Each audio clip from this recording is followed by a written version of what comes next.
to you from the Radio for One studios in Franklin, Michigan. Welcome to the Detroit Cast. Big fan. Big fan. A show not just free of charge, but free of FCC regulation. Thank you for your support of the Detroit Cast. Oh, there it is. And without further delay, it's showtime. Please welcome the Detroit Cast. Here are your hosts, Mike and Jay. God's got his hand in this, and I truly believe that. You're right, Mr. Lindell. Hello, all. Welcome to the Detroit Cast, powered by DealsInTheD.com. Mike and Jay. Shalom, Biggie. Hi, Jay. Hey, Mike. How are you, my friend? I'm well, much more well than yesterday. Oh, yeah? Yeah, you were feeling a little under the weather when you left. A bout of something. Yeah? Turned out to just be loose stool for the most part. I was just going to say explosive diarrhea. It wasn't explosive, but it was loose on the loose end. So I'm glad that that's cleared up. And that's not normal? No, it's not normal, Mike. Ooh. Oh, boy. Usually have a nice productive movement each day. I think Dr. Oz said it should be S-shaped at one point. Is that right? Either J-shaped or S-shaped. Do you remember that, E? No. He was on Oprah, and he had a diagram and everything. You would have loved it as a visual learner. I've never had a perfect stool then. Dude, Google or Bing, Bing, Dr. Oz, S-shaped poop or J-shaped poop. They'll probably have the diagram pull up for I you. do remember that a few years ago, that being kind of trending thing. It's kind of obnoxious. It is a bit obnoxious. So anyways. But you have to admit, you do feel cheated sometimes when that thing snakes right down the hole. And you know it's just a massive, you're like, oh my God, did I just kill this thing? And you look and you're like, oh God damn.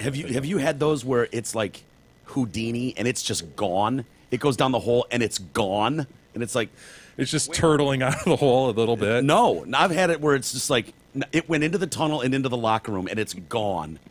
It's an awful way to start the show, Mike. There's that shape. Look at that. Look at all the different stools. I'll be damned. Yeah. There's the one for 444 guy, right? Yeah. All the way to the left, where he's rolled them up in little balls. Nice.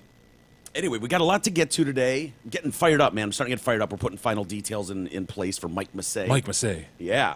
And I'm getting excited for that. Just a couple days away, and he'll be in studio with us. The world-renowned cover artist, Mike Massey. He dropped a new tune today. What did he drop? Pink Floyd, Brain Damage. Nice. Amazing. I mean, it's flat out amazing. I was checking out some stuff of him and Bryce. Bryce Bloom is the bassist who's coming with him. Last year we had Jeff Hall. Yep. This year Bryce is coming, so I was checking out some of the stuff they do. I really like a lot of what they do. Do you? Yeah. Excellent. I can't wait. It's going to be a lot of fun. Alice in Chains, Mike. I love it. I forgot to tell you guys when we were kind of running down what we did over the weekend. Remember I was saying how bored I was because there was no football? You mentioned that. Yeah, and so I think I mentioned that I went to Smash Burger at one point. I think you did. Mm-hmm. And stuff like that. But one of the other things I did, I got bored and I was like, well, maybe I'll see if I could find some internet radio shows to laugh at, And so I was like binging, internet radio talk shows live, and I'm like, maybe if they're doing call-ins, maybe I'll call into one of them. Have some fun. And so I do that, and it pops up, and it's like a list of radio shows that are live, and it's got a little insignia indicating that it's live. And so the first one We'll do it live.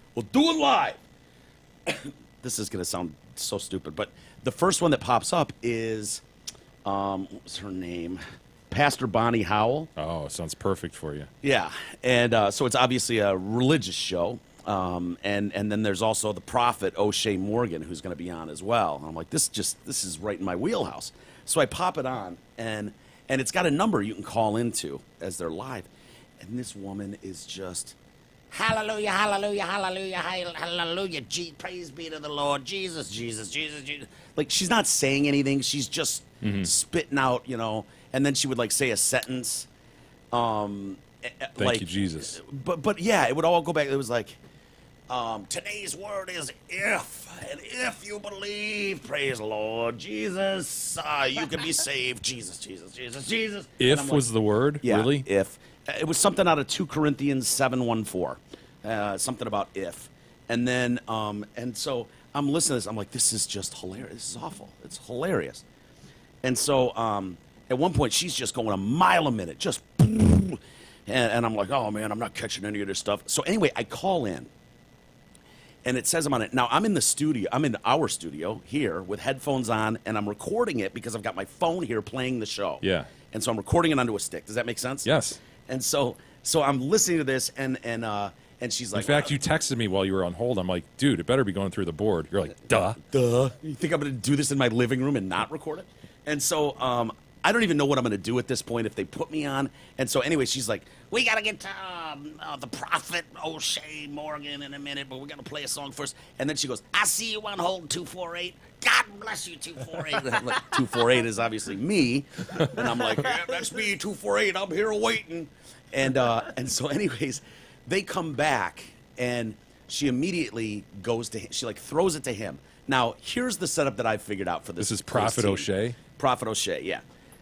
The best I can figure is she is somewhere in front of the controls, right? Yeah. She's at her microphone in front of the controls and the phones. Now, the Prophet is in another state, and we are connecting via phone line, and the Prophet's going to take the ball and run for a bit.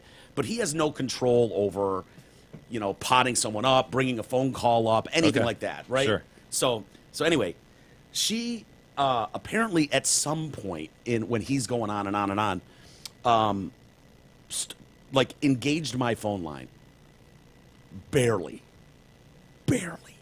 And so he starts doing his thing. He's, you know, shall is the word. And if you shall believe, you will be saved. You know, he's going and doing his whole fucking rap. So you saw fit to jump in. Well, I'm like, and all of a sudden, this woman who was, you know, the pastor, who was super, super animated. I mean, just like, it's going a mile a minute, loud, animated. She's in the background just kind of going, mm-hmm. And then he would talk for like 15 seconds, be all, blah, blah, blah, blah, blah, and then there'd be a dead air. And then she'd go,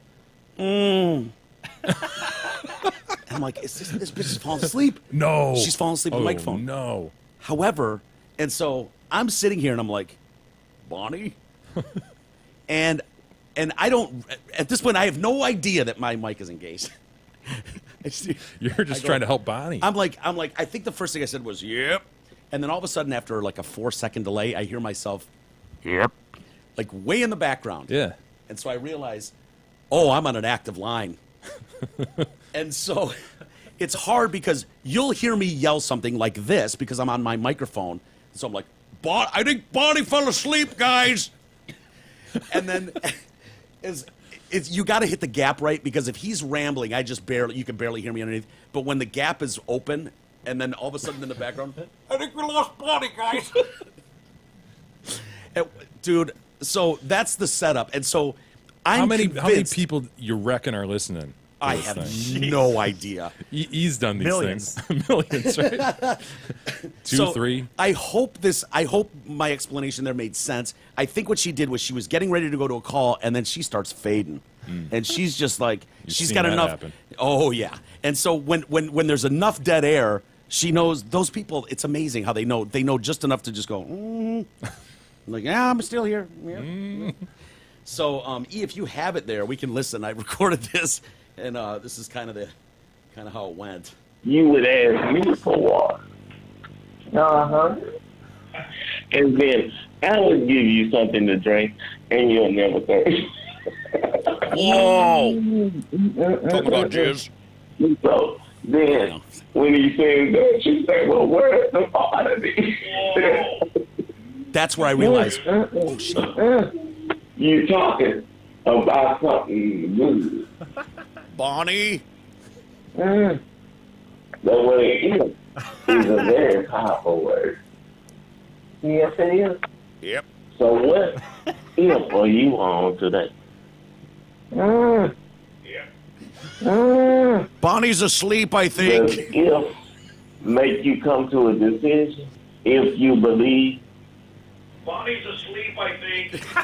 Does if make you get on the negative side? Does if make you lie? Because we gonna tell them you are my sister, because if we tell them you my wife, then they gonna kill me. I think Bonnie fell asleep. What does if make you? I think Bonnie fell asleep. My nephew said if makes them fight. Like out cold leaving. But what does if make you do? Like out cold even. It's up to you.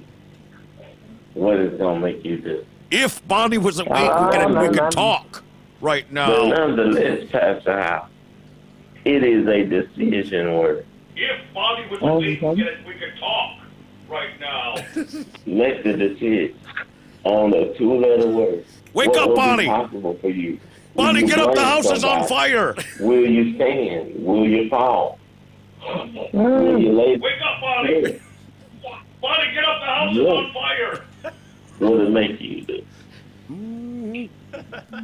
Amen. Guess we all need a little napsy sometime. Amen. God bless you, Prophet. I tell you. So, at this point, someone has knocked her awake. Like, it's your turn. We got to wrap up the show. No, the word amen wakes her up. Is that what it is? Oh, glory to God. Here's when she's awake. I tell you, probably might have went to sleep, but he rose up in power. Hallelujah. Thank God for Zion. So we truly thank God. I have really had a good time here on TLO Ministry tonight. We pray that you had a good time too. Bonnie, welcome back, Bonnie. Everywhere you go, you run into that word if. You talk to somebody sometime. Yeah. So we give God praise and we give him glory. We're going to go ahead and play our last song for tonight, and we won't be back on the air until tomorrow, y'all. Tomorrow, 5 o'clock p.m. Eastern Standard Time. I didn't get my call in. Pray that you use your phone ministry and tell somebody to tune in tomorrow on Word Friday. We're going to have another word on tomorrow, so we just thank God. So we're going to go ahead and close out for tonight with this song. So y'all be blessed until we meet again. I wanted to talk to you guys. Jesus' name. Hallelujah. My God, can I get a real short song here? Don't have too many short ones. Well, you can take my call instead, Bonnie. I'm here still. I'm still on hold, Bonnie. Okay. We're going to play Planet Shakers, Let Praise Awaken. Anyway, you get the point. Dude, you never got directly on. That sucks, man. I know. It was funny because I tried the next day as well, and because it said, like, at the end, she was like, we'll be back tomorrow at noon or something, and I was like, all right, fuck, well, if I'm here and around, I'll pop back in there and see if I can't call Bonnie again. Same duo, and I called, and I was on hold forever, and at one point, they went, 248, I see you there. God bless you. I think he was listening last night too. I think he was with us last night. And then O'Shea Morgan, the prophet Morgan, referenced me, was like, "Yeah, I see we still got a caller on hold. I think, Bonnie. Do we Pastor Bonnie?" And I think she's going to see what he what he's calling for, and if we can put him on the air. And I'm like, okay, cool. And so I'm listening. She never came to see what I wanted or check in. A couple minutes later, she goes back, and he goes, so did you talk to the caller? Did we want to pot him up really quick? She's like, nah, he didn't say anything. He didn't have anything to say. And I'm like, you liar. You never asked me. Mike, tell me, if you got on, you were going to say, I'll show you my penis. No, here's the angle I was going, and I think it was going to be a flop, I'll be honest with you. But my thing was, I was going to say that I cheated on my wife and I laid with another. And it was going to be laid with another, and that was going to be like, well, God will forget, and I need to repent. That immediately gets you cred, though, by using that phrase "laid with another." Yeah. Oh, he's a godly man. And dude, he knows the book. My point was going to be to like, well, we haven't been having relations for a long time, and it's been tough. And then I was going to slip in all these like her ass has gotten fat jokes, like wherever I could, just like under, but move on really fast from them. And then the kicker was going to be that I didn't want whoever I slept with to be able to tell on me. And so I work at these stables, and I ended up sleeping with one of the equines. Oh, no. Yeah, and just see when that bomb landed, like what if they would go, oh, Lord mercy, oh, Jesus, Lord, Well, don't worry. You've been on the show, and you're forgiven. I didn't know if they were going to forgive me. Or what? Or if that was so far out of bounds, it couldn't be. Yeah. At which point would have been fine anyways to horrify them, and that would have been okay too. But Bonnie wouldn't take my call after her nap. Oh, it sucks. Yeah. Man. Well, I'll try it again. I think there's something there. So. Hey, Hamlin Pubs is inviting you to their 5 Metro Detroit locations. Come enjoy Hamlin Pub's great food, drinks, and atmosphere. Whether you're watching the game with your buddies, out for a meal with the family, or out for an evening with your girl, it's always a great time at their Rochester, Clarkston, Chesterfield, and 2 Shelby Township locations. Did you see the breaking news just in the last half hour or so? Not We're sure. losing Chief Wahoo. Oh, is that right? I didn't know that. Yes, just broke.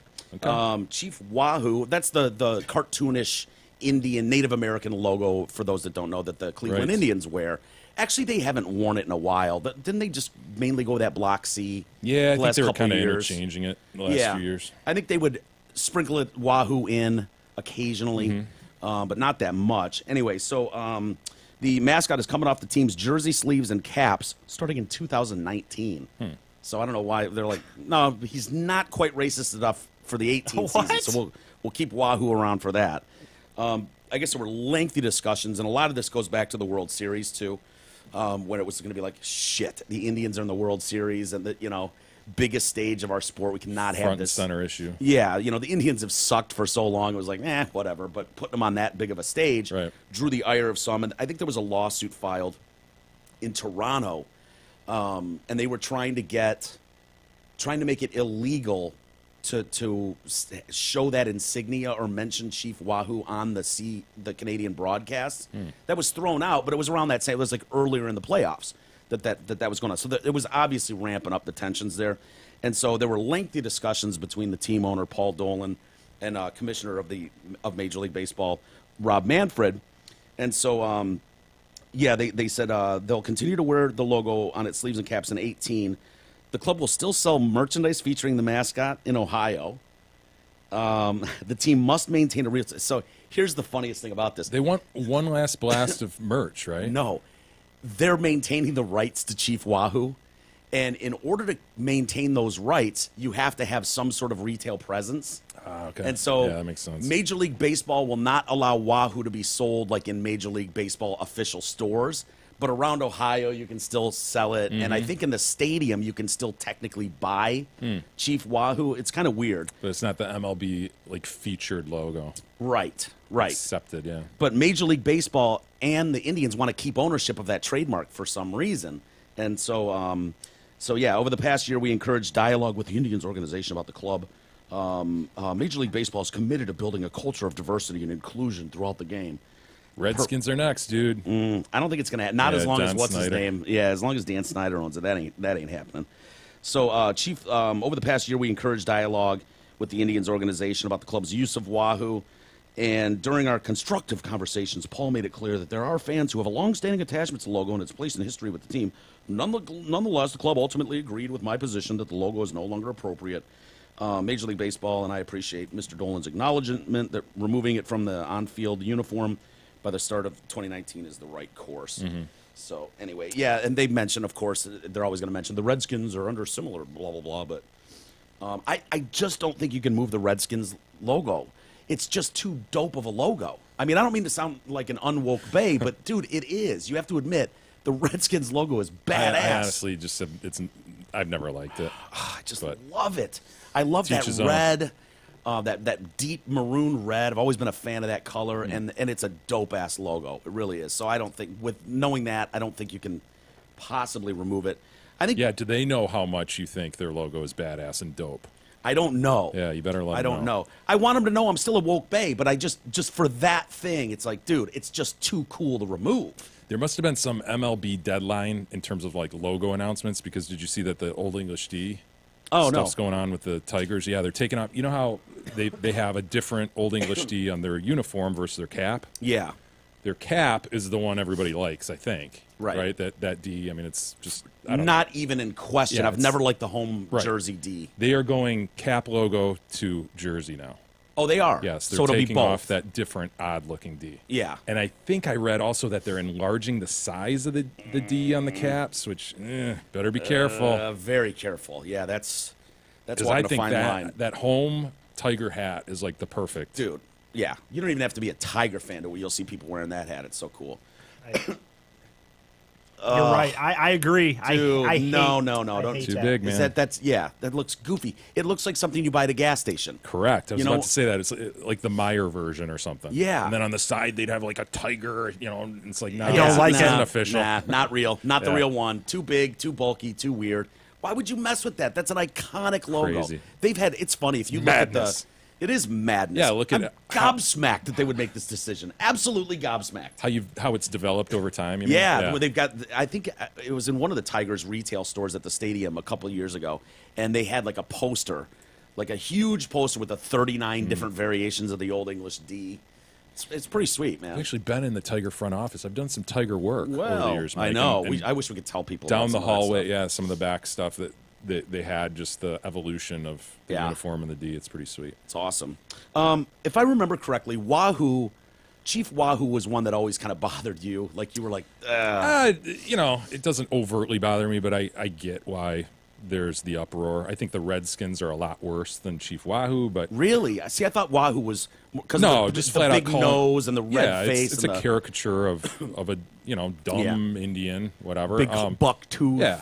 Yeah. Very much caricature, just like Bugs Bunny used to do with Asians. You know, big Yes, Mike, oh yes, very good.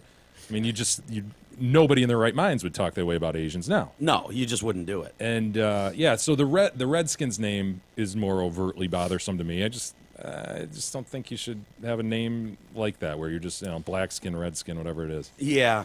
I understand that more than I used to. I used to just be like, fuck you.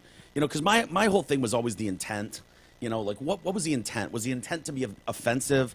Of course not. You're picking that logo because it's a warrior. It's toughness. It represents the country. It represents that's what it's meant to represent. But I also understand the other side where it's like, that might not be your call to do that. Mm-hmm. Taking a caricature of someone else's people, a proud people, and using that as your thing. It's like a little black Sambo character or something, and putting that on a jersey. Like, really? Wow. Yeah. My other thing, because as I was thinking about this right before we started, was fuck this, man. It's just another thing. Walls coming down. Blah blah blah. Change and folding to PC, and then it's like, no, you know what? Exactly like you said, the Sambo characters that were in cartoons. The blackface cartoons, the minstrel show, like those things needed to be replaced and shelved, and you could bitch PC culture then, but there is, but it never seems to just end there. It's like they go too far, and that's always my concern. But anyway, Chief Wahoo wasn't meant for this world much longer. It was a serious. I'm surprised it lasted this long. Honestly. Yeah, and you knew the teeth. Yeah, the nose and the teeth and the. I mean, it was an offensive caricature, and it was even worse years ago, and they've updated it, and it's still offensive. Yeah. And the fact that they hadn't used it much told you everything about. I do like that style though. I like the old Oriole, the old cartoony Oriole before they went to just the dumb bird, and I think they're back to that to some extent. Mm-hmm. I really liked that kind of look of the. See if you can pull some of those up. I want to see what he's talking about. The old Oriole. You don't remember the old Oriole? And maybe it's the present Oriole. I haven't watched the Orioles in a while, but it's the cartoony kind of head of the bird. Oh, yeah, duh. Yeah, I love that one, too. Hey, Auto Show Month means one thing, insane deals from your friends at Zott Ford and Holly. SUVs are the flavor of the month. Lease a new 18 Ford Escape as low as $144 a month, or lease a new 18 Ford Edge as low as $188. They'd say it again, but I'd get all pissed, so hit rewind to hear it again, or go to dealsinthed.com to see these deals plus many more. There it is. That's sweet, isn't it? Yeah, very cool. Was that on their hat? Yeah. The center of their hat? It was? It wasn't on the... No. And then they went to just breast of their that jersey? dumb, standard-looking bird. Yeah. Really? Yeah. I love when they throw in the old throwback uniforms. I don't care which team it is. I always like it better for some reason. Usually, yeah. Yeah, usually. What the Rams have done, I like the Rams. What they've done now with their uniforms and stuff. So, whatever. You didn't watch any of the Grammys last night, did you? No, I saw some of the highlights. I saw Gaga did a bang-up job, I guess. Yeah. Who was the big presenter that drew ire? I did not. Oh, probably, I didn't recognize her. Is it Camila Cabello? Spoke out against Trump's decision to deport Dreamers. Yeah. And then also paid tribute to hashtag Time's Up and blah, blah, blah. It was just another, it was another political room. I mean... Oh, I know what I saw. Best performance, and it was like 4 women. I think Gaga, Pink, Kelly Clarkson, and one other person versus Ed Sheeran. And of course Ed Sheeran won. Of course the male won. What? And everybody was freaking out. How could he win? Dude, he's fucking huge. How could he win? What do you mean? He's fucking huge. He's undeniably good, too. Like Ed Sheeran is undeniably really a really good good songwriter. He's across the board. He's got a lot of different styles, and he's really good. Do they just want to give out? Do we just want awards to be completely politically charged? Fake? I mean, in this day and age, how could you do that? You got to give it to a woman. Come on. I understand that, but then it's just like the Oscars. When the Oscars so white, if you're gonna say that, oh my God, there's not enough color, black people or whatever, then you're just going to give them an award. Now we're just going to say, like, okay, was that deserving or not? Was that the best film or not? I know. It's funny because it's such a silly argument anyways. How do you have 500 movies come out and now you've just decided that this one's the best? That's a good point, too. It's so all subjective. Yeah. It can't be more subjective. And then I guess Grammys. I mean, like that. You do have numbers you could go by, but that doesn't reflect everything either. And you can do that with movies, and people would go, "Oh, well, this one is an artsy movie, and of course that wouldn't reflect in box office numbers because only the finest of artists realize the artistry in it." Right. Well, a lot of times the big sellers don't win, and they're full of shit. The fact that the Academy Awards does not have a best comedy movie, I mean, it tells you what they think of. This lowbrow humor. Right. Who needs it? They're looking for some higher than thou artistic whatever. Nikki Haley, what is she? The U.S. ambassador to the UN. To the UN, yeah. She took to Twitter after they did that. Did you see the book reading? Yeah. Fire and Fury or whatever. And then it closed with the big hook was that Hillary Clinton was reading part of the book. And of course the crowd goes ape shit as soon as they hear her voice. It's just this ovation in the crowd. And it's just so nauseating. I expect it. I get it. People are going to go up there and they're going to make some bullshit statement about immigrants. They're going to make some bullshit statement about Trump and what a piece of shit he is. And then something about Time's Up. And I got so mad I didn't know what else to do. I took to Twitter. Oh, boy. And awesome. And I just started fucking blasting these people. I'm sorry. I didn't know what else to do. But I was like, you know what? I'm sorry. This isn't risky. It's not original. It's not rebellious to go up on stage in front of a room full of people who already agree with everything you say and go, hashtag Time's Up, hashtag fuck Trump, hashtag resistance. Like, there is nothing dangerous about doing that. I said, what you are getting is a hashtag cheap applause break. That's it. And that's the part preaching to the choir. Yeah. And so, I miss those days where it's dangerous, where you didn't know when a band won if they're going to get up on stage hammered. One guy's going to fall down. One, go up there with beers in their hands and look like Slash shit. and Duff. Dude, I mean, those were the moments that they're going to go, fuck these awards and fuck oh shit, we dude. swore. Oh fuck, shit, fuck, dude. Shouldn't have said that. The guy from Tool, I think it was, when he didn't win and got mad and ran up on stage and then climbed the fucking trophy. Forgot about that. And wouldn't come down. And he's just hanging there. They're trying to poke him with a stick. Wow, I forgot about that. I think that was the guy from Tool, I want to say. But shit like that, those moments where it's like, it's not so glossy and so I don't know, it's just all fluff.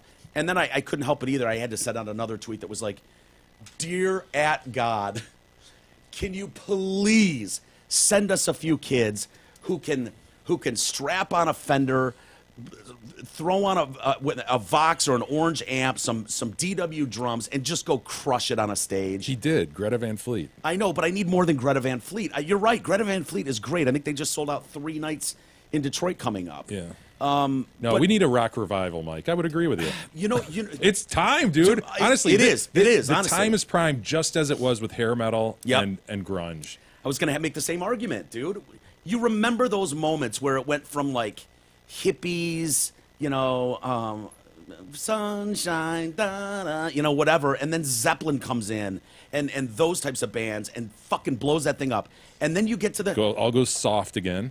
And then it gets harder again. Yeah. Then it gets soft. Then it gets harder. You get to Men at Work and Cyndi Lauper. There's a refractory period.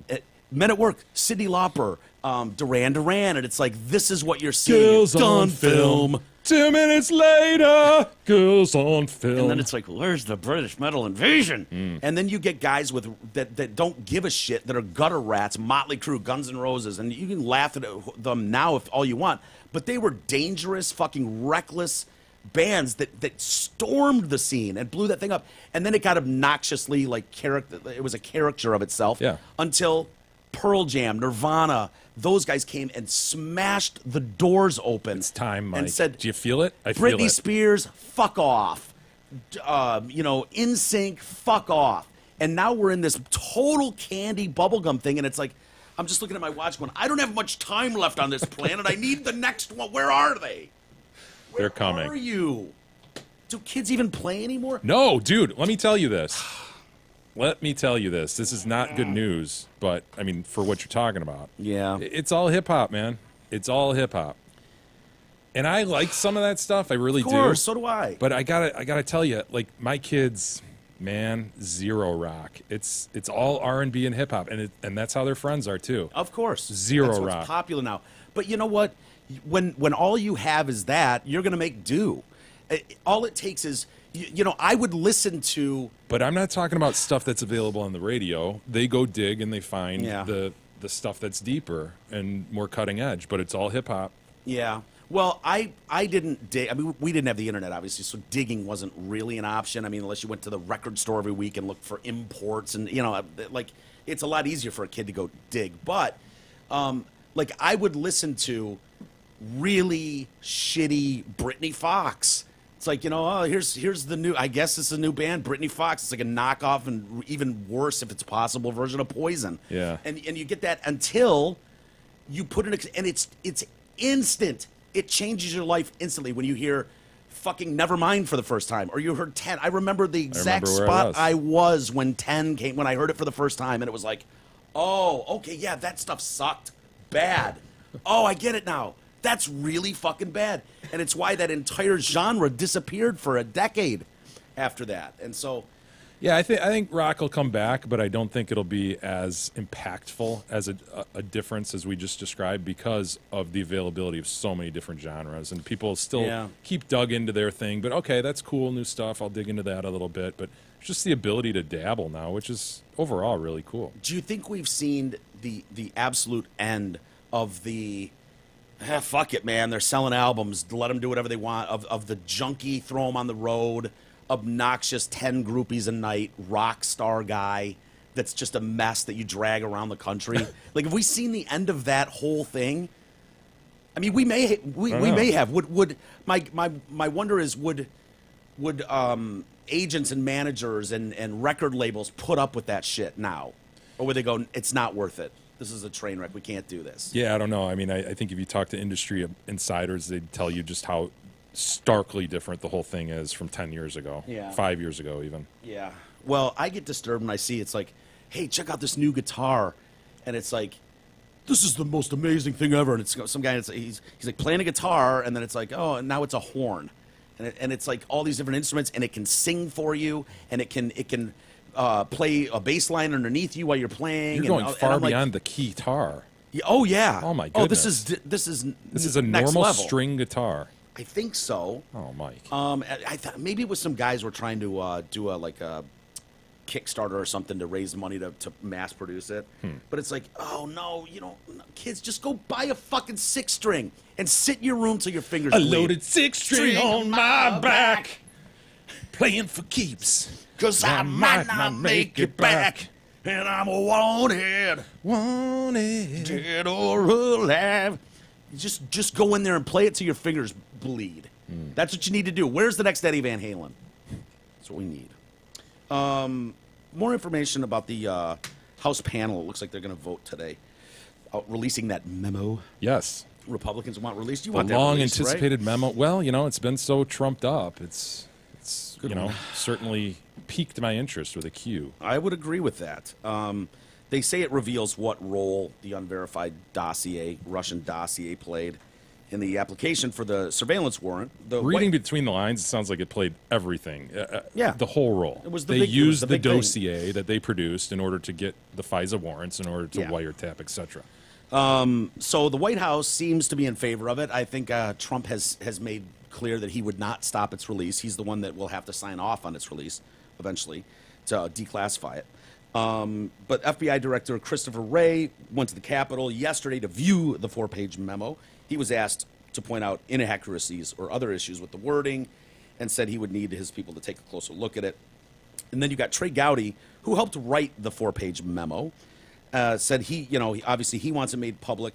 He says it indeed addresses whether the FBI relied at least in part on the dossier, paid for partially by the Dems and Clinton's campaign, to to get, and if you want to, what he said was, if you want to know whether or not the dossier was used in court proceedings, whether or not it was vetted before it was used, if you're interested in who paid for the dossier, then yes, you'll want the memo to come out. So they're expected to take a vote today on that, and then, like I said, Trump would need to, be the last one to sign off on it. Is this just going to be? Well, the attempts have already begun, but continue to be by the Dems just saying, well, this is written by the Republicans. I mean, what do you expect? Yeah. Well, that's why a lot of people are saying release the whole thing. Release everything. Release I guess the underlying documents that I think it's lend 100 to- pages Gotcha. of underlying documents, and they have. So this 4-pager by Nunes and Trey Gowdy, I think, are the main authors, then just summarizes that 100 pages. They've cliff notes the 100 pages Yeah. down to this. And so if you don't release all of that, most people are just going to read the memo anyways and trust that they're not full of shit with what they wrote down. But if you don't release all of it, the Democrats go, oh, that's taken out of context. That's not what we meant there. Nah, we were saying something different. They got that wrong. You know, it just leaves too many open Sure. windows to poke holes in shit. So why not be transparent, release it all, and let the American public decide? That's what I think. And then Andrew McCabe, he's the FBI's number 2. Yeah. He quit today.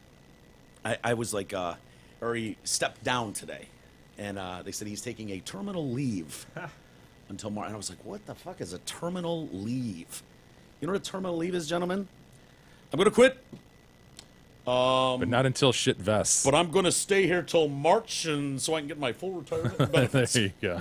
And so that's what you want. You want a terminal leave. I'm going to get the fuck out of here, sort of. Make yourself a lame duck, and then you just sit around for a month and a half. Yeah, he's just going to... he's just Badass. Dude, he's just going to be playing solitaire on his computer in the corner. Like, That old dude, style leave me alone. solitaire, yeah. Hell yes. Hell yeah. So I guess it was just getting a little too hot around there. The flames were getting a little too warm, and too many accusations about who knew what, when, and where. And so it's like, all right, I got you. Yeah, he was criticized for a long time because his wife received $700,000. I think she was in the Virginia Senate run or something, or Oh, Congress. that's right. And she received that, and then also he's who Peter Strzok and Lisa Page directly reported to, right? At least Peter Stroke. So yeah, Andrew's been under scrutiny for a while. Yeah. Well, Not a surprise that this happened.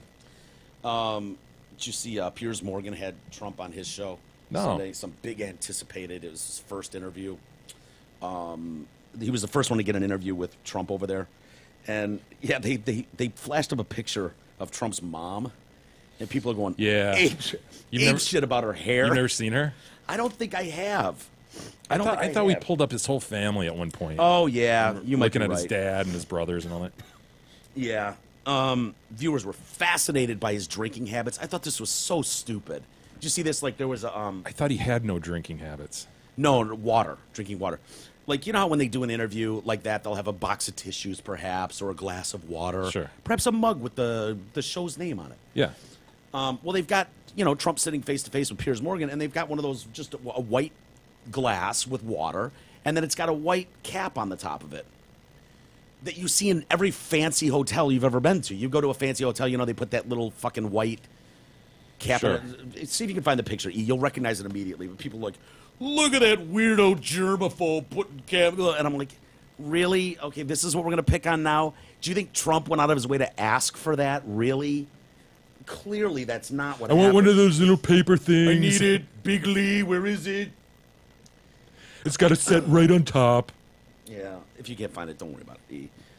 He's covered up the top of his water glass with a paper coaster thing. This is proper paranoid, someone says. Does he think Piers is going to lace his drink? Yeah, and then I was going to ask you this. Obviously, this is in the UK, so I don't know the players here. Usually mild-mannered Bake-Off host Sue Perkins. Yeah. Bake-Off, mild-mannered Sue Perkins. No. No idea. Nah, I'm out. I'm lost. I don't know if that's true. I'm going to choose to believe it because they wrote it here. She was rather more direct, firing off an X-rated tweet, which read, and I want to know what this tweet fucking said, and I cannot. Usually, they give you like one letter and then a asterisk, exclamation point. They want you to know a tell swear. It said shitty or something. Yes, pussy. Right. There, you've seen that in hotels, right? I guess The white paper thing. Sure. Over glass. Okay, so I'm hoping between the two of us, Jay, we can figure out what this bitch is saying. It's a little game of hangman, huh? Dude, I'd rather D with a hedgehog than listen to another second of this circle-W something, something, something. Read that sentence. Tell me if you can figure out what she's saying. I'd rather... D with a... Dick suck with a porcupine? I know. One, 2, 3, 4, 5 letters after D. So it's 6 letters total? Can I buy an E? I mean, then another second of the circle. Now, keep in mind, Jay, things like gobsmacked Wank. are way Wank in is the play. last one. Circle wank. Okay. Yeah. Are you sure? Was there 3 letters left after the W? Yes. See if circle-wank is an actual term in Europe. Like circle jerk. Sure. Yeah. So what would D with a hedgehog? I'd rather D with a hedgehog than listen to another second of this circle wank. Boy. Dick suck a hedgehog. Yeah, with a... She wouldn't have said dick suck with a hedgehog. Like, I'd rather... It's got to be something like gobsmack that we're not familiar with. You know what I mean? Yes, It's got to absolutely. be wank or... I'd rather... Bing, I'd rather D with a hedgehog than listen and just see what pops up.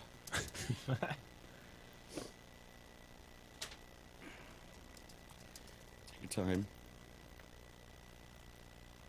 Anything? No. The other thing that I found funny, because it doesn't matter what's said. It's just going to be like, oh my God, what an asshole. And knowing that's the case, Piers asked a brilliant question in this interview. Is that it? Super. I'd rather douche with a hedgehog. It makes so much sense, man. Yeah. Makes so much That sense. totally makes... That's a brilliant tweet. Now that because, dude, what else could it be? She's talking about shoving something in her I vagine. like it a lot. Yeah. That is a great... Good on you, Sue Douche Perkins. with a hedgehog. And those hedgehogs are so cute, aren't they? Well, I think But they're spiny. douching with a hedgehog would be like... It'd be wouldn't feel fine good. going in. Yes. I think coming out the other way would be like the whole lion barbed penis thing we've talked about, you know? Wow, that's a great tweet, Sue. Great tweet. She's Good usually call. so mild-mannered, too. I know. It was weird to see someone... I mean, she's from Bake Off, for Christ's sakes. You don't usually see someone like that come so strong. But Piers asked this question. It's just like, think about the question, and then think about what a good answer would be. Because there isn't one. Mr. Trump, are you a feminist? Yeah, now I know what his answer was. His answer was... I'm not a feminist. I wouldn't maybe go that far. Like men, women, I'm for everybody. And the more you break that down, because people love to do this, and they go and grab the actual definition of feminist, and it's like, feminist is, by definition, I think is just someone who wants equal rights across the board for men and women. That's why you call for Pierce to define it. Yeah, but Well, how he's do you not a define? lawyer. How do you define a feminist? Well, so we're on the same page. I don't expect Pierce to be a lawyer and to have a fucking Trump. I don't care. I'm saying my response would be, hey, how would you define, what are you asking me? Lawyer. Yeah, that's the way you're trained to think. This is a guy who said, I use the best words. He actually claimed, I use the best words. You think he's going to ask you to define feminist for him? If he's confused about it, yeah, I would expect any human being to do that. I think when you say feminist, at its base, started out as looking for equal rights across the board. It's great, fine. But when you say feminist today, you think more of along the lines of feminazi, some like... Gloria Steinem. Yeah, you think of some man-hating woman bitch, you know what I mean, that can't get out of her own way and is pissed about everything. Like, so to say, am I one of those? No, I wouldn't go that far. But what if he said, absolutely, I'm a feminist? Like, people would have torn him a new asshole for that. That's why I think it's a brilliant question by Piers, because he's fucked no matter what he says. Moving on. Tom Brady. You like that kid. You saw good things for that I've kid. been impressed lately. I think he's pretty good. I can't believe he decided to do that. He signed off on doing that, what is it, for Facebook, I think? Tom versus Time documentary. And I don't know how many parts it is. I watched the first one. It's like 15 minutes long. And there's some dust up today from that. Mm-hmm. As Tom got all pissy with a radio host at WEEI in Boston, which I believe that's Tom's home station for doing his Monday morning interviews, right? Yeah. Like they have the quarterback on every Monday morning. And So this would be like the 97-1 of Boston. Exactly. And so it wasn't the guys who normally interview Brady, but someone else on their station said, was watching this, what they called Patriots porn, for a Patriots fan porn. It's just awesome to see Brady working out and throwing and da-da-da. But he made some crack, I think the opening was staged, though, with his, what did he say, his little pissant daughter? Yeah. His annoying little pissant daughter. I haven't heard that word in forever, pissant. Sort of like Yeah. gobsmacked. We need to bring that back. You want to bring that back? Pissant. All right. Alex Reimer is the guy that made the remark on a different show referring to Vivian and her brief cameo. Do you want to see? So Tom obviously took offense to that. I mean, if you were taking the time to go on a radio station and lend your voice to it, and then you heard another day part called Sweet Pie a Pissant, Yeah. I could see you going, fuck you guys, man. I don't need this shit. Yes. But I didn't want to just jump to that conclusion. I wanted to hear what this guy heard and see if, in fact, she was actually being a pissant. Yeah. And see if it was warranted.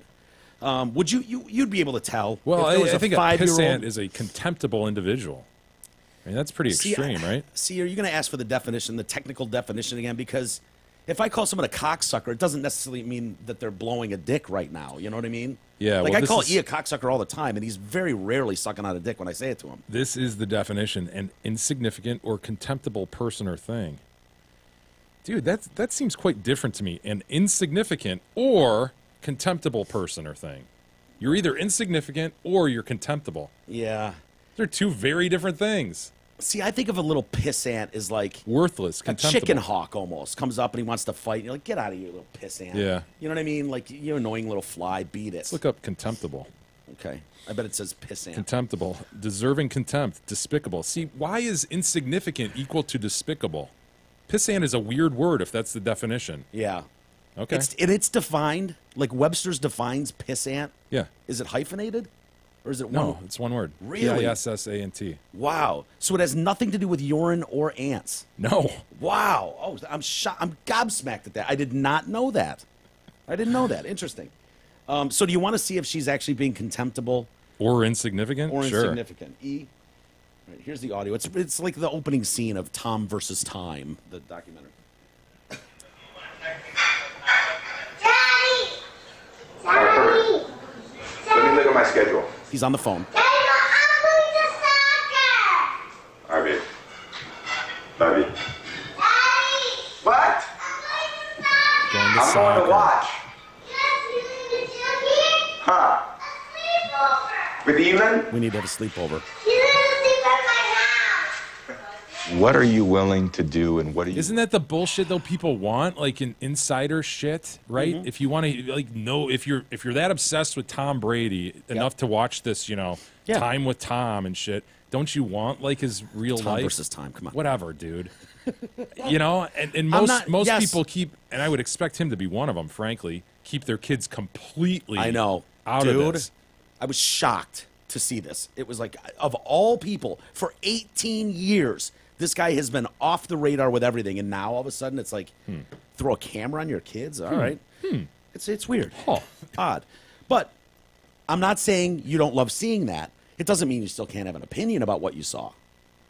You know what I mean? Yeah, but if you want to keep the guy on your show, you don't voice that opinion. He's not on my show. He's on the guys that are after us, this show. So it's the other day part that said that comment about the pissant. Gotcha. That got Brady all hot and bothered. Now, when you hear that So it exchange, wasn't to his face. It wasn't an exchange with Brady. No. Like, dude, get your No. pissant daughter off here. Yeah.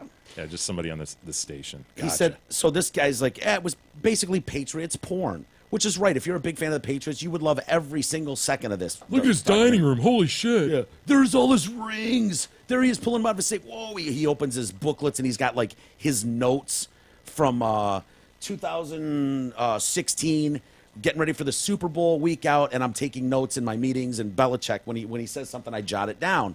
And he Now says, I got you. One of the things, and he's showing it. And he's like, none of this means anything. This is all bullshit and hype.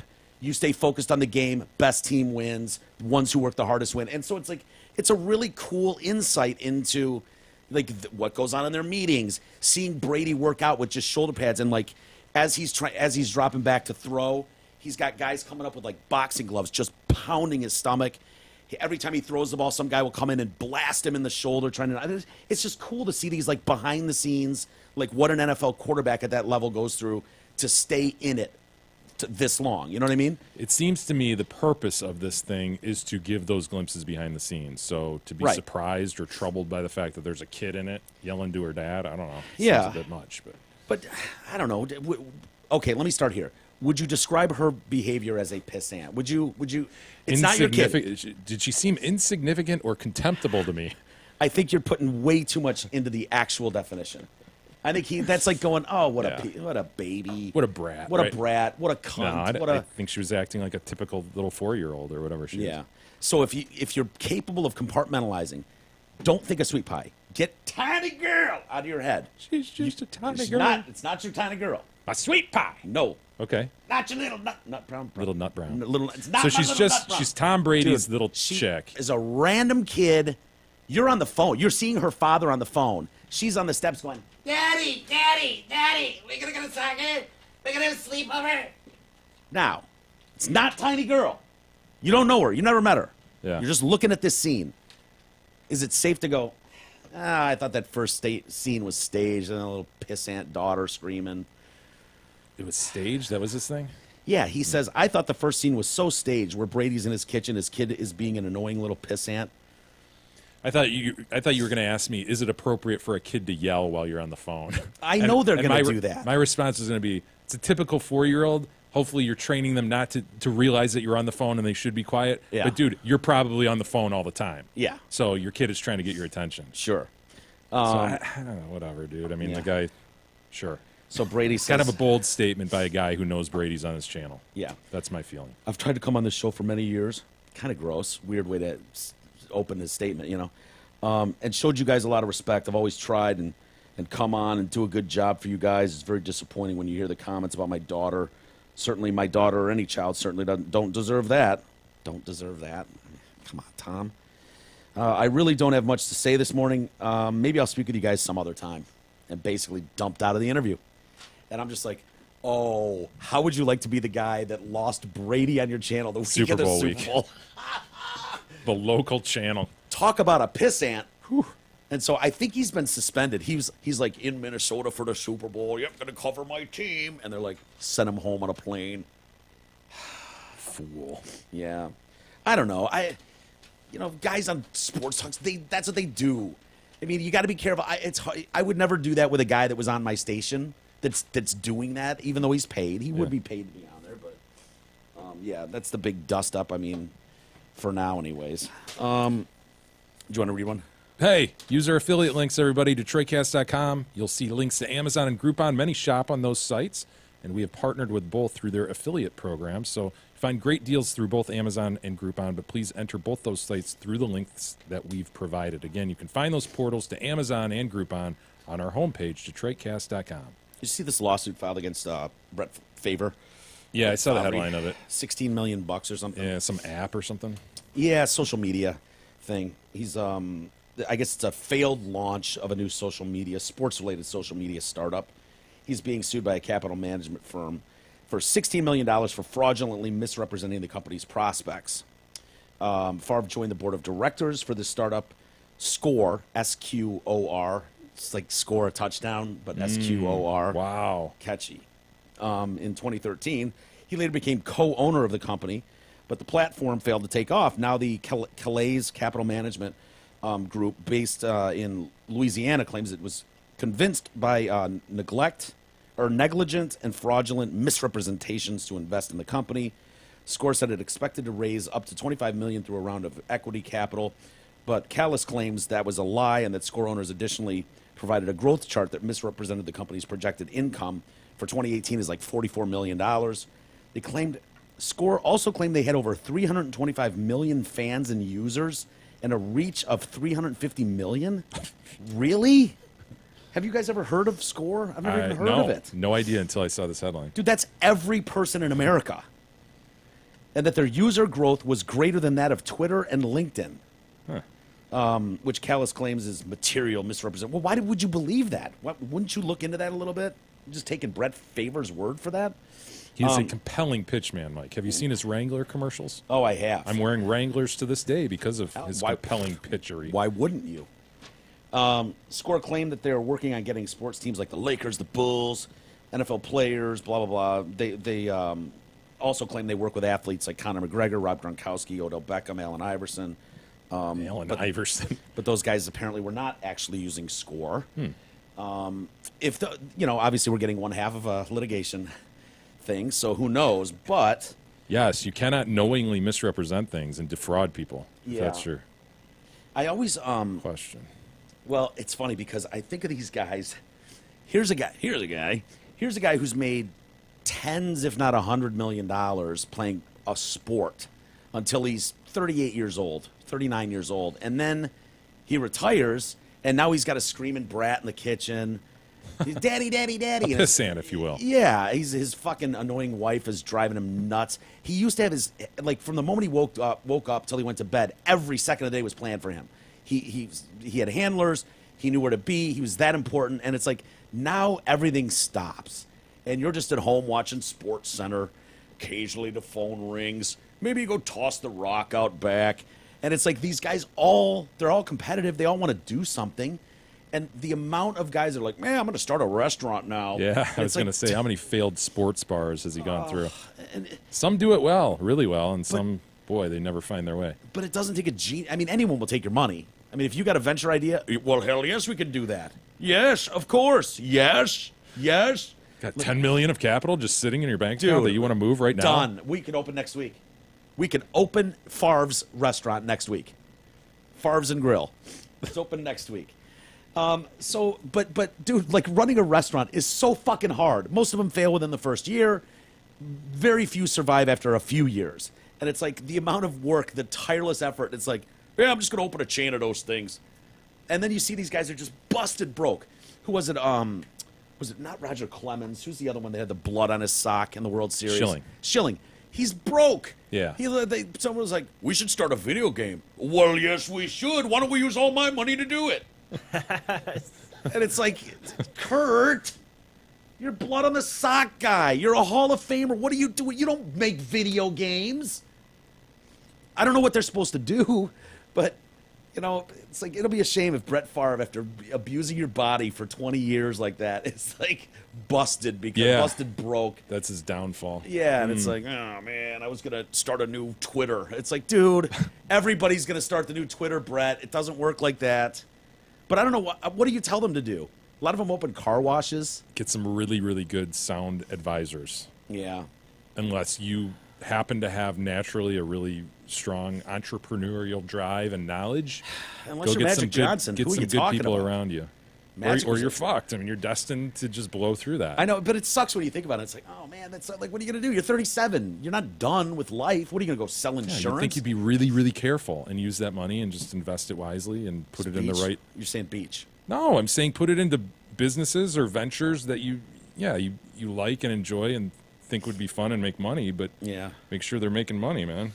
I would think, and I get it. These guys always want to, these guys are people that dreamt of Super Bowl glory or World Series. They have high aspirations, and so they don't want to just make a living with open a franchise McDonald's and make a comfortable living. They want to hit a home run. They want to start the new Twitter and become some super respected multi-billionaire genius. But it's like, dude, that's not your field. Like, just go do interviews. Just go be, you know what I mean? Like, go be an expert at what you do. I don't know. I should give advice to these guys. I should sit Brett down and go, dude, you just throw a rocket of a ball. Like, just go find something that lets you do that. You can talk about what it's like to have a cannon for you're right, though. You can just do public speaking, get a job as write a book, get a job as a freaking quarterback coach, for a low-level college team maybe or something. But he wanted to invest in something. He's not probably working day to day on this app or whatever the hell it is. He wanted to put money in something, and he got caught in a bad investment situation. That's fine until they said quickly he was on the board of directors and now he's owner, and I'm just like, oh, okay, Brett, you've.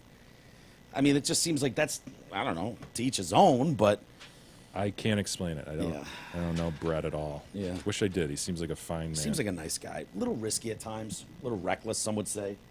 I think it worked out for him. Let's take a quick timeout. Ease this. Come back. Oh, Fred Savage. Don't tell me Fred Savage. The Wonder Years. What? No. Ronda Rousey? News on her, too? Haven't seen her since she was knocked out on the mat last, right? It's been a while. Anyway, we'll do that and more next.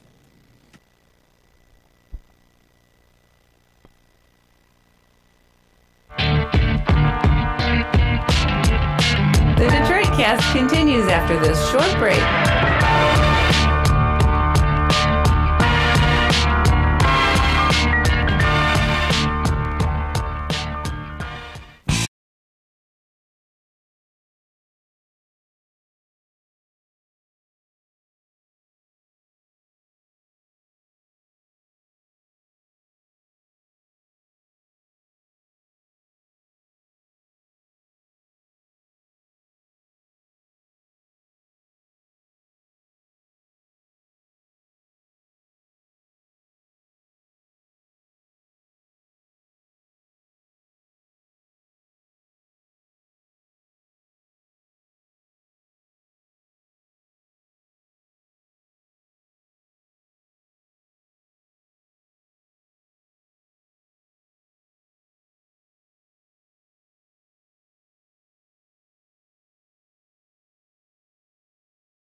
Detroitcast continues now, bitches.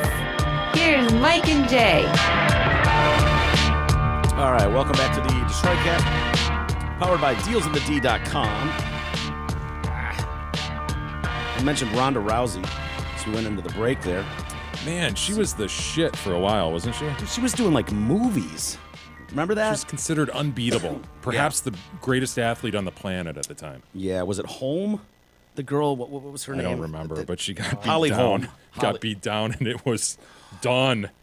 Dude, it's so funny. Like when you're at that level as a UFC fighter, first female like breakthrough fighter, where it was like Tyson coming on the scene. It was like, oh, this is gonna be over in 10 seconds.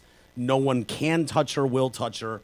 And then kind of like Buster Douglas and Mike Tyson, in the middle and prime of your career, some chick comes in and just fucking whoops your ass. Yeah. Holly Holm, and it's like, the more you read about that, people on the inside of that sport were not as shocked as like the lay person was, because Holly Holm is apparently just a very well trained, like expert jujitsu, whatever. And Rousey was just like a fucking bruiser, come at you, you know, one punch, knock you down kind of thing.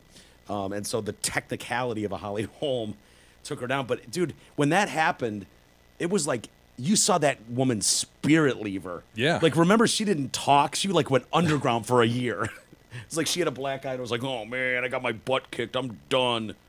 But anytime you start, like in the prime of your career, focusing on like, oh, I'm going to be in a movie now.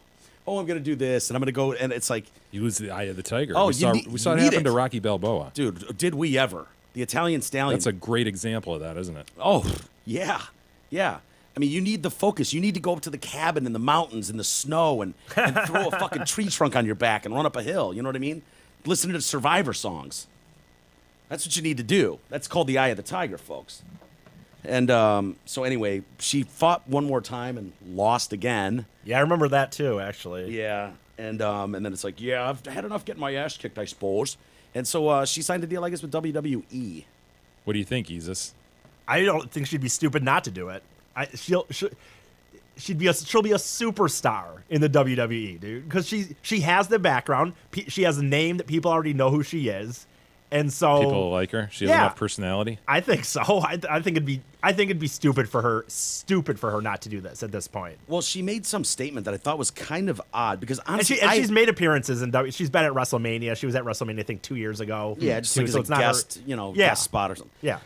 The thing that seemed weird to me, she said something like, I guess the reason this comes out, she did Royal Rumble Sunday night in Philly. Yeah. I won't tell you what happened. I know. I haven't watched the final match yet. But she's like, yeah, this isn't a publicity stunt, not a smash and grab. When I first met Triple H, he's the executive VP for WWE. Yeah, exactly. I told him, there are other things I can do with my time that'll make me way more money, but I won't enjoy nearly as much. I don't know if I agree with that. And I'm thinking, honest to God, until this morning, I don't know that I've heard Ronda Rousey's name in 2 years. No, it's been Seriously, a while. Yeah. The idea that you're going to make way more money doing something other than WWE. That seems a very weird statement. It's like, the only thing really, she's a great example too of a chick who's really dominant in one thing, and therefore she's rendered hot. Oh, she's hot. Yeah. You know, and it's like, all right, let's peel this back a little bit. I mean, she's all right?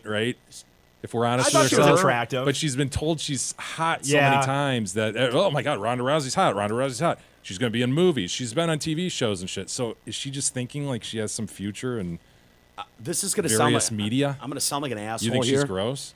Dude, I think if Ronda Rousey wasn't Ronda Rousey, if she was just Sally Jones and was just going out on a Friday night and you passed her on the street, you wouldn't take a second glance at her. You know what's funny? I mean, she'd probably be just a big sometimes, girl. Dude, she's caught in some looks because she's fucking fighting where you're just like, ugh. Yeah. Gross. Here's a funny thing to me that Mike is saying this, only because you've had girls that you've said, like, oh my God, they're stunning, and just been like, fact. And now you're saying this about her, because look at it. I mean, you found the one hot but I mean Sports Illustrated swimsuit mission airbrushed to shit picture of her. But you've had this discussion about other females where you just declared them hot.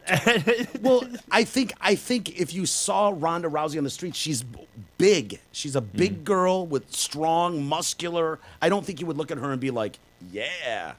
Maybe Right. I'm wrong. Maybe Right. I'm wrong. She's not bad. She's not bad, but I don't know. But I think that's she's the never- message she's been sent, right? Oh my God, you're the hottest I thing. I agree. can't believe how hot you are, and you're in the sport. You could Yeah. do so many other things. So she's probably been bamboozled by that. You think so? You think wool has been pulled in those Perhaps situations? some tomfoolery. Well, I mean, she's not, she's not someone you might think of like a woman dominating woman, UFC fighter. Yeah, So I mean, the fact that well- she I think she's attractive, and yeah, like she the was chick who good. beat her. Weren't there a bunch of pictures where Oh people are my like, "Oh my God, God. she's got a dick bulge"? Yeah. That Holmes or Yeah, whatever. Yep. With her, I think she gets the benefit of when she comes in, it's like, oh my God, someone who's not a total man-looking gross Yeah. thing. And It's so all like, relative. amazing. She's all amazing. relative. Yeah. See It's if you like can, see if big- you can find a Holly Holmes dick bulge. It's they like were if saying. Biggie were in a special ed class. I mean, he would be fucking king King of of the class. Yeah. Yeah. You put him in AP English, and it's just, he's using crayons on the wall. So anyway, she's apparently developed a friendship with they say E, but I'm going to say WWF legend, Roddy Piper. Wow. And so she's going to perform under the same moniker as him, using Rowdy Ronda Rousey. That's too much. It is, It's a right? Peter Piper situation. Yeah, I don't want a tongue twister every time I'm trying to talk about Rowdy Ronda Rouser. Not to bring up, Roddy Piper, but to me, that's too much. Yeah. The alliteration there it's too much. Yeah. Why did Roddy Piper not seem like a tongue twister when we were kids, yet Rowdy Ronda Rousey does? I don't know, but there's the dick bulge. Dude, look at that. That is, There's it's a wee pee, but it's enough that I would make him take the hermaphrodite picture ass. again. Look at the size of that bean, dude. If that's what we're gonna assume it is. Are you gonna give that bean? I don't know, dude. Speed bag that thing, dude. It looks like two tiny little nuts It and a tiny little helmet. Yep, that's my little That girl. might be the menorah hanging down, and it's just a friggin' giant bean. I don't know. Yeah, But that's what beat her. Yeah, That's what beat Ronda those are my Rousey. tiny little lady parts. I'll have Just them. dainty, just a lady. Just dainty. You know, it is funny. I was telling Mike, though, and I was watching it, and this was the first women's Royal Rumble they've ever had. And the women in the last few years have gotten a lot more actual, like, fighting. A few years ago, they were called divas, and their matches were kind of just, everyone was like, oh, this is when you go and get a beer, and they weren't really fighting each other. It's kind of just, there'd be like... But they are now. No, they totally are now. They're actually wrestling each other now. They've been in some serious matches.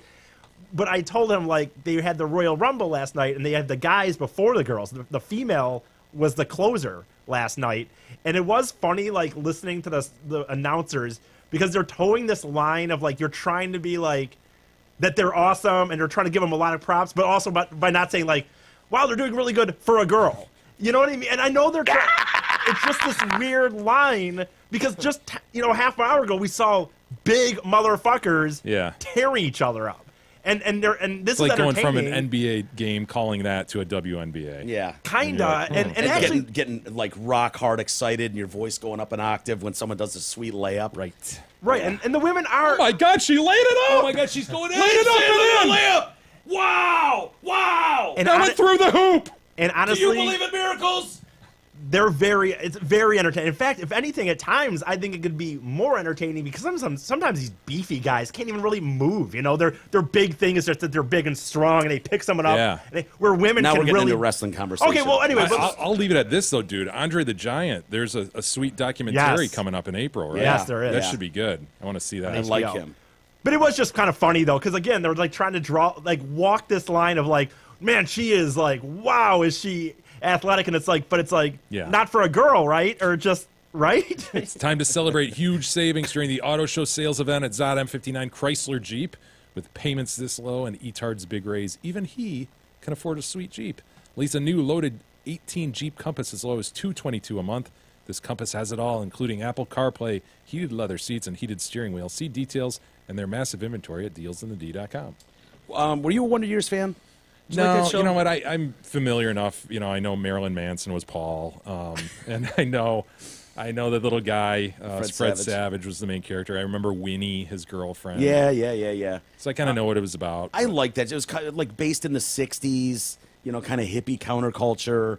The soundtrack I remember on that show was really good, and the writing was good. Anyway, they I guess wrapped up after 6 seasons. I think that was an ABC show. In 1993, after Fred Savage was accused of sexual assault, according to one of his co-stars. Oh, Frederick. How pissed is Frederick Savage today that one of his co-stars, under the guise of defending him and how bullshit this was, is going to remind everybody apparently about this thing that I knew nothing about. Frederick is like Allie Mills, who played the lady that played his mom on the show. Yeah. Has come out. I remember her. I can picture her, yeah. Yeah, she played Kevin Arnold's mom. Her name's Allie Mills. She had like heavy blue eyeshadow. Yeah. Called the lawsuit against him completely ridiculous. She said the cast filmed season 6 finale, and we didn't know if we would be back to do a 7th season. Nobody knew. That's because of some completely ridiculous sexual harassment suit that was going on against Frederick Savage, who was like the least offensive, most wonderful, sweet human being that's ever walked the earth. If it hadn't been for all that garbage, the show would have come back for a 7th season. Lawsuit was filed in '93 by a former costume designer. I had never heard this. No. And it's funny that this lady just dredged it up, as you say. Would you be so pissed off? Because Fred has gone on to do some pretty big things. I think he's produced It's Always Sunny. Yeah, several for sure. episodes / written, I believe. And then I think he's also done How I Met Your Mother. Yeah, and there's other stuff, too. Like that I'm like, really? Fred Savage was a part of this? Yeah, so he's way more behind the scenes now, but he's had other shows that were that did well, too, you know? So anyway, she says, yeah, we couldn't. She alleged she couldn't do her job and was fired because Savage, who was 16 at the time, asked to hold her hand and said he wanted to have an affair with her and made repeated sexual comments, whatever that means. The suit was dropped after an out-of-court settlement was made. Can you imagine sitting there, you're a costume designer, and you got this little Kevin guy from Wonder Years hitting on you? It'd be kind of troubling. She also mentioned Jason Hervey, the co-star. On his brother? The brother on that show, who was really funny. Kind of a dick to him all the time. Yes, but funny. I mean, the good writing for his character. And he's gone on to do a lot of things, too. I think he works with Scott Baio. Okay. I think he was one of the producers on his show and stuff like that. But Mills says she's angry she never got the chance to defend Savage. So we're going to take that time right now in the middle of #MeToo in 2018 to relitigate 1993's claim. And hopefully this girl comes out and really lays it on thick about what Savage did so we can really get to the bottom of what was done here. Yeah. It was not true. It was my dresser, and I don't care if she's listening. I probably shouldn't be telling this, but I don't care. No, you shouldn't. Because it was so long ago, and it's got to be over by now. It was long over. Wait a minute. What is this actress that was the mom doing? Because you're right, he was just on a Netflix show that's really brand new, good. Like, why is she coming out? Is she just putting her name into the? I don't know, because she can tell this story. She says the #MeToo movement has caused innocent people to get caught up. Here's an example. Let me tell you all about it. No, why not just say that? Completely innocent. It's very tricky. And the idea that you can go, it is 100% false. He was completely innocent, as if you're with someone 24 hours a day. Now she's referencing a he said, she said situation. Yeah. Just going, I know him, though. He wouldn't have done that. Yeah. He wasn't a creeper. He's a good boy. Would not have done that. He's a good boy. Wow. And then she says, they bought her off, which really made me mad. That was incorrigible that the network did that. They should never have paid her off. They wanted to avoid a scandal or something, but it made them look guilty. You don't pay someone off when there was no crime. You just fire the girl. And why is she coming out? I do kind of understand what she's saying, because if you remember when I had my unfortunate falling out with Rob Schneider. Yes. And he screamed at me for an hour on the phone. You're so fucking fired, Mike. You don't even know. Good luck finding a job. I mean, I don't know what you're going to do. I don't know what any of you guys are going to do because you're so fucking fired. It's over. Finally, it's like, Rob, I got it. I'm fired. I know. I got it. I'm fired. Thank you. But after that, he called everyone in the company and made this big stink and shit and pissing and moaning and all that. And when I came in like a couple days later and Tom called me into his office and was trying to get my side of the story, this and that, and he was like, dude, don't worry about it. He's fine. Fuck Rob Schneider. And then I find out that as a company, on behalf of the company, with a nice apology letter, we sent a shitload of flowers to Mrs. Schneider and Rob, blah, blah, blah. And I was fucking I was like, what?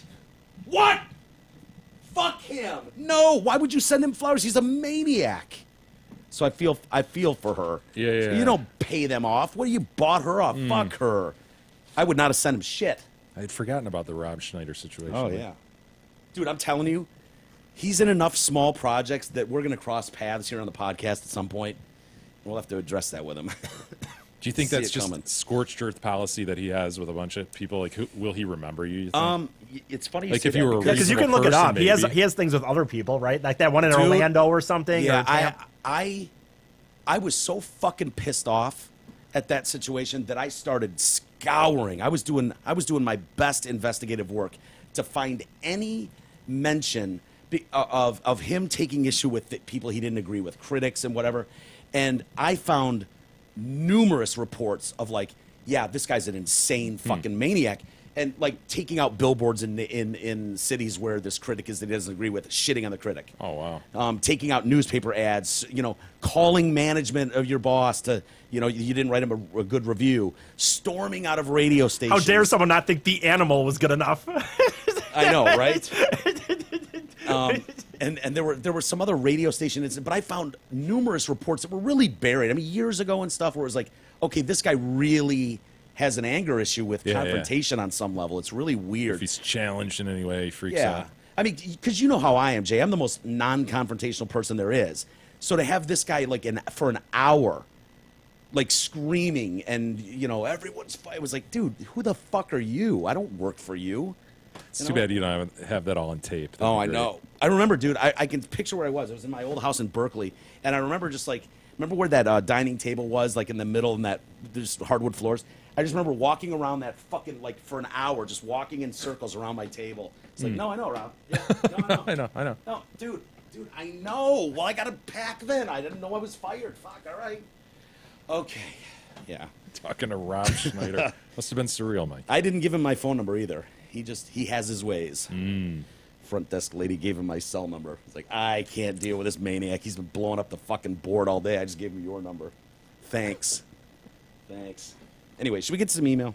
We should. We should mention, man, we're looking forward to Mike Massey, seeing him this week. He's going to be on our show Thursday. I believe that's correct. Of course. Yeah, and then he's also obviously going to be at the Hamlin Pub in Shelby for a gig on Friday night, which is sold out. So if you don't have tickets, too bad. But for those of you who do, we look forward to seeing you. Yeah. Scour around. There have been occasionally. I saw a couple I can't postings. use these. Yep. I've got one ticket. I need one ticket. So if you hop on the fan pages or something, you might be able to stumble across a ticket last minute. But we do want to thank Rochester Limousine, though.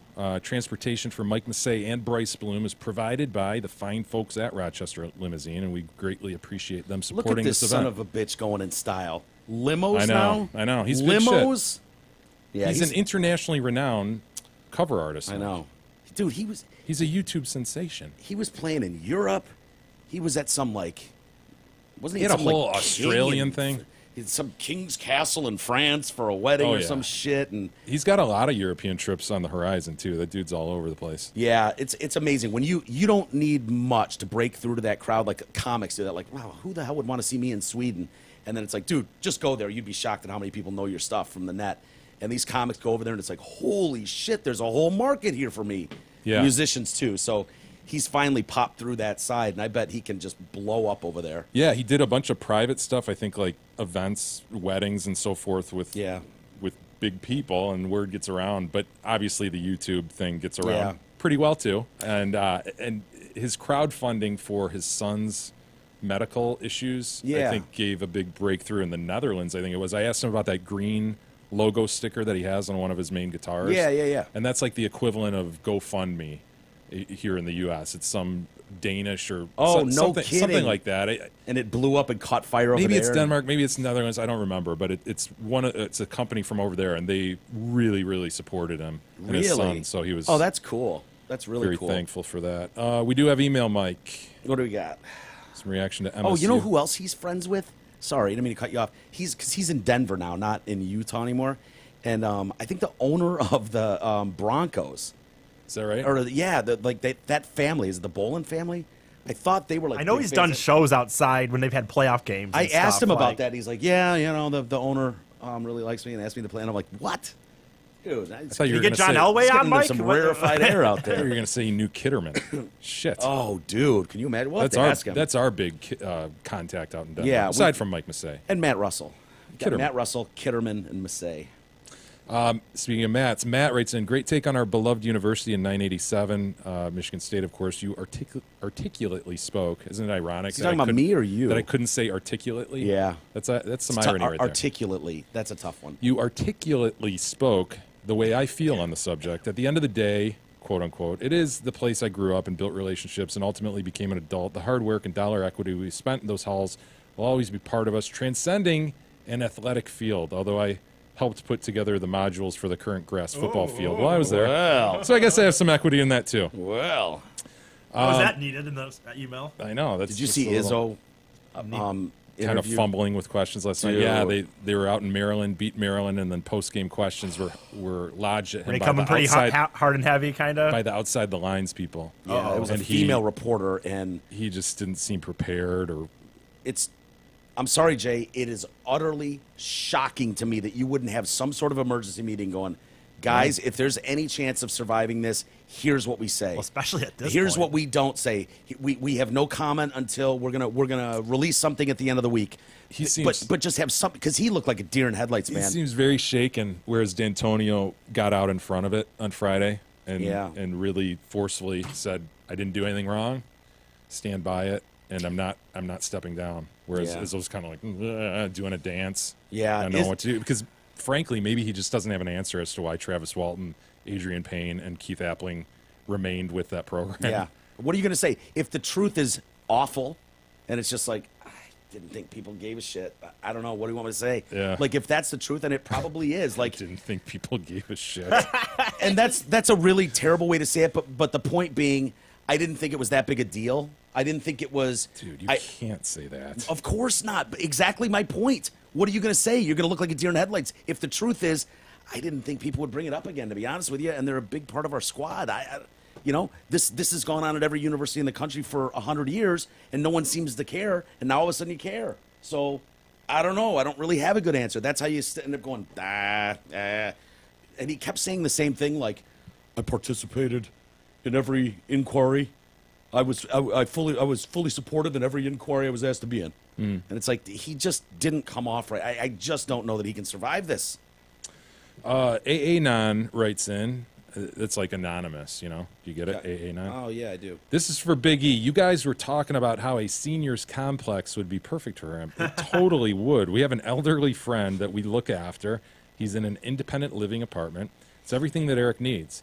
Here are just a few of the flyers that they leave at our friend's front door. This is the activity calendar for the month and weekly menu. So there's... Dude, would this be better suited for me before we send Big E over there?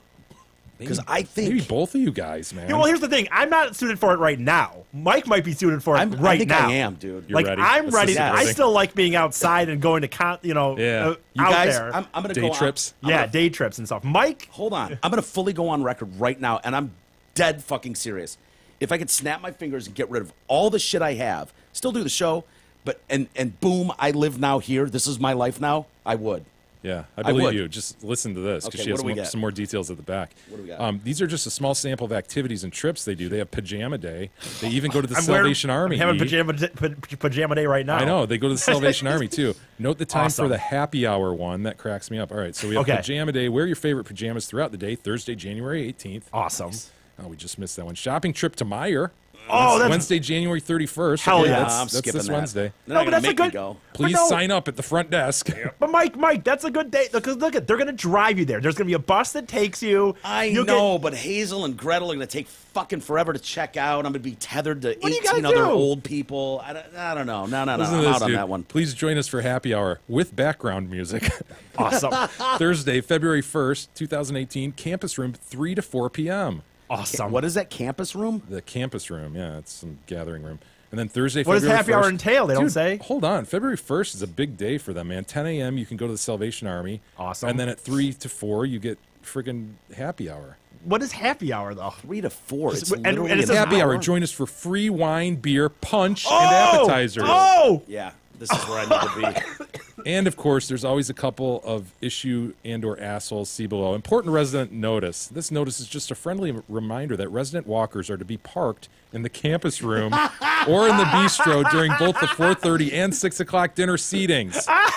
Dude, this is their version of parking your hog outside the bar. If you are unable to park your walker and walk to the dining room yourself, please inform the server on duty. He or she will be happy to assist you. Oh, dude. They have walker parking. Are there lines? Hilarious. Like, are there little lines in the carpeting, or is it just kind of? Oh my god! Imagine when one old guy scrapes the handlebars of another guy's walker, or someone gets someone parked in, kind of like, and they're pissed. They're like, "Oh, he always puts his walker right behind mine." Yeah, you get parked in. Imagine that, dude. That'd be very frustrating. Yeah. But it's perfect for East as AA9. They even clean your apartment every other week, and they do your bed linens every week. The only catch, the price. Any guesses per month? Oh, it's probably $10,000 a month. No, $3,200 per month that's it? for a one-bedroom. But Dude, seriously, that's a mortgage. That's not that bad. Can we split the room? No, we're not doing bunk beds, E. Forget it. AA9 says, seriously, if I were single with no life burdens, the place would be very attractive to me. It is. It's really, really nice. They'll cook all your meals, clean your place, provide activities. They even have a sweet workout room. Okay, the rest of the residents move kind of slow. There's always a trade-off. Plus, new friends move in all the time. You get what I'm saying, right? Sign them up. Dude, this is... Would they take you? Do you have to be a certain age? Oh, you can't come here till you're old. Do they do that? Yeah, I wonder. I'm in. Like, I would seriously consider doing that. Dude, I'll be enforcer and everything. Like, I'm not afraid of anyone in there. Any current resident in that place. Dude, I have no problem getting in his face and giving him the what for if he's out of line. Hey, Hank! You know, sit down, man. Enough, Paul! Sit down, eat your mashed potatoes, and go to bed. Happy hour. Stop fucking with Pete. I have no problem getting in people's faces. What I want to know is, do we have curfews or any bullshit like that? Probably, yeah. That's the problem, Yeah, dude. is the TV room not going to be open at midnight? Am I going to have to... You have a single room. Can you deal with that? Yes. Do I have my own bathroom? As long as I have my own Yeah, shitter. you got your own shit. I have cable in my room. I guess. I can get Netflix and Hulu and stuff. Yeah, you don't need much. Can I invite, little lady from time to time from down the hall, sneak her into my room? Can I do that? Of course you can. Can I have a poops? Probably not. Poops? Dude, the poopses do really well around old people. Old people love poopses. Maybe you probably can't have one yourself. They can have a communal poops.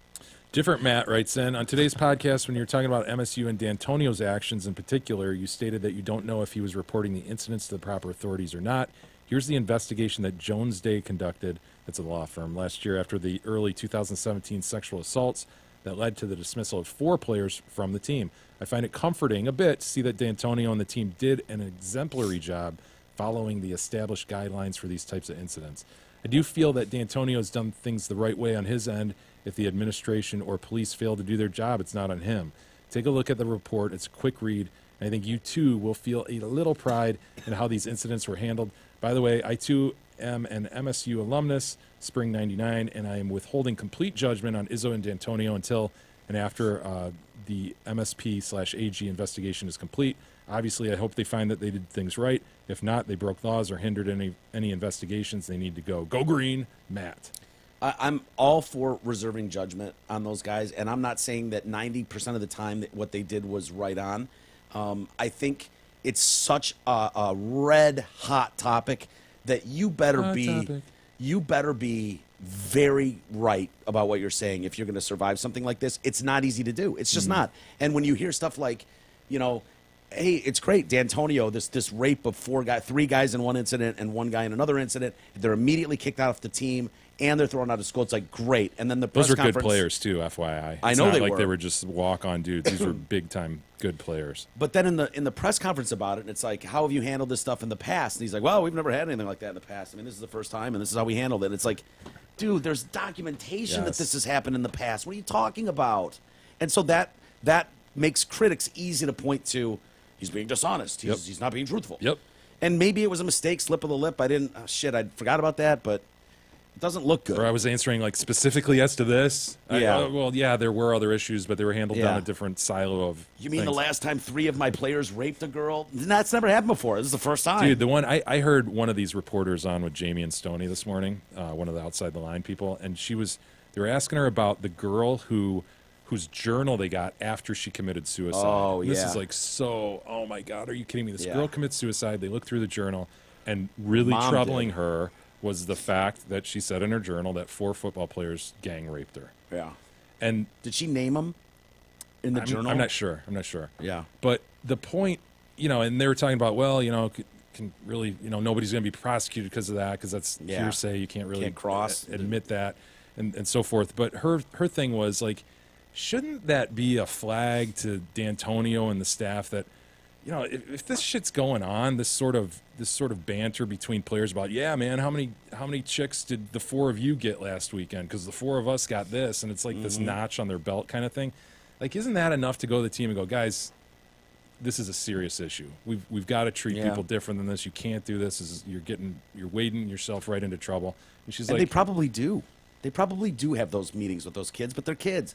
I mean, they're adult kids, but they're hyped up, sexed up. I mean, they're ready to go, and they're, we remember what it was like to be that age, and so those guys, that goes in one ear and out the other. I know, coach. I know. I got it. We know, coach. That's why I never understood, and I didn't believe Harbaugh would come back to college. I thought, why would you? When you're this big in the NFL and you could go and get a different job in the NFL and make more money, why would you take on this whole other piece of this babysitting aspect, the recruiting aspect? It's like a second job on top of what you do as a coach. And enough of your kids fuck up, you're responsible for it. I mean, at the end of the day, I never understood that. I would think every college coach's goal would be to get the fuck out of there. Yeah. Well, he's in the position where unless he really screws up at Michigan, I mean, he can always go back to the NFL. I don't want to talk about Harbaugh. I mean, we're late, so we got to go. Big fan of Harbaugh. You love Harbaugh.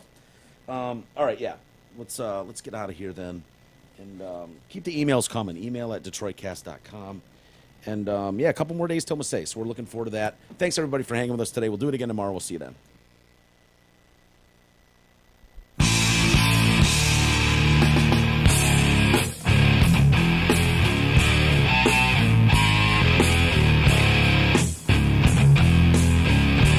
You've been listening to the Detroit Cast with your hosts, Mike and Jay. From all of us at Radio for One Studios, thank you for listening. And as always, thank you, Detroit. Listen, sugar.